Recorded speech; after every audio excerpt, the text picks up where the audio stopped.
رسول اللہ صلی اللہ علیہ وسلم نے فرمایا جس نے نصف شعبان کی رات کو 13 رکعت نماز پڑھی اور ہر رکعت میں 30 بار قل ہو اللہ احد پڑھی تو اس کی سفارش ان 10 آدمیوں کے بارے میں مقبول ہوگی جس پر جہنم واجب ہو چکی ہوگی۔ یہ بھی حدیث نہیں ہے، موضوع اور من گھڑت بات ہے۔ دین میں کسی من گھڑت بات کی کوئی گنجائش نہیں ہے۔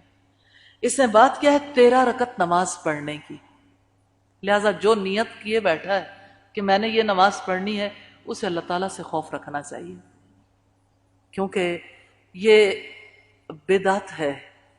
اور رسول اللہ صلی اللہ علیہ وسلم نے فرمایا کل محدثۃ بدعت، دین میں ہر نئی بات بدعت ہے، وَكُلُّ بِدْعَةٍ ضَلَالَةٌ، ہر بدعت گمراہی ہے، وَكُلُّ ضَلَالَةٍ فِي النَّارِ، ہر گمراہی آگ میں لے جانے والی۔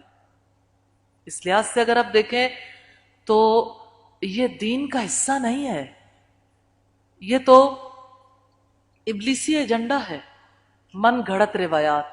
رسول اللہ صلی اللہ علیہ وسلم نے فرمایا من کذب علی متعمدا، جس نے جان بوجھ کر مجھ پر جھوٹ باندھا، فلیتبوا مقعدہ من النار، اس کو چاہیے کہ اپنا ٹھکانہ آگ میں بنا لے۔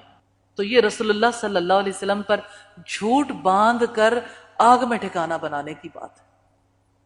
اور ایسی کتابیں جن میں یہ روایات کی گئیں کتنے لوگوں کو آگ میں لے جانے کا سبب بن رہی ہیں۔